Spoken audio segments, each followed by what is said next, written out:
I'm Dawson Schmidt here with the latest stories and developments in this week's Commodity Roundup on Trader PhD. U.S. oilseed processors wrapped up the 2024-25 marketing year on a strong note, according to the National Oilseed Processors Association on Monday. NOPA reported that U.S. soybean crush totaled 190 million bushels in August, down from the previous month, but up 20% higher than August of 2024. Year-to-date processing for the marketing year reached 2.3 billion bushels, up nearly 6% from the previous season. The USDA was forecasting U.S. crush to hit a record 2.43 billion bushels in the 2024-25 marketing year, but when estimated for August, actual crush did reach about 2.43 billion bushels. The USDA will release its soybean crush estimate for August on October 1st. Record crushings are expected to continue throughout the current marketing year. The USDA forecasts the 2025-26 crush at 2.56 billion bushels. Soybean oil inventories, meanwhile, at the end of August totaled 1.25 billion pounds, up 9.4% year over year, according to NOPA.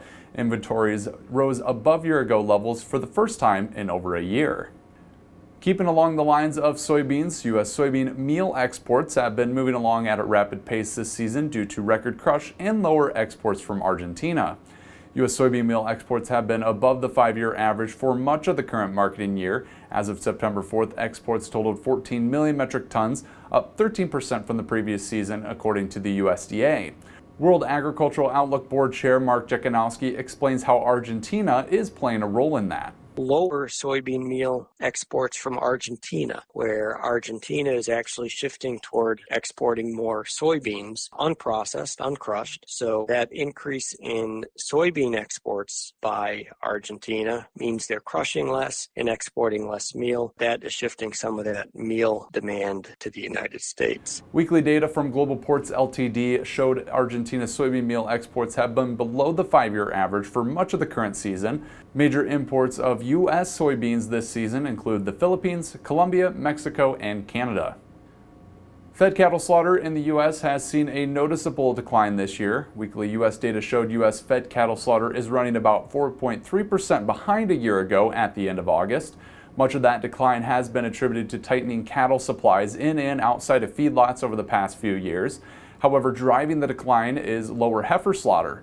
Heifer slaughter is running about 5% lower than a year ago and at the slowest pace in the last 5 years, according to USDA data. Signs of herd expansion have been appearing over the past few months. In April, the percentage of heifers in U.S. feedlots was 37.6%, the lowest since October of 2020. Now, that share did rebound in July but remained relatively low. Additionally, beef cow slaughter is down 17% compared to a year ago. Herd expansion generally occurs when cow slaughter declines and heifer retention increases.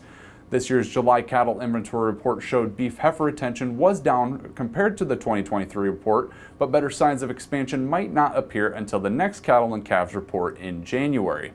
Thanks for watching. I'm Dawson Schmidt, and this has been Trader PhD.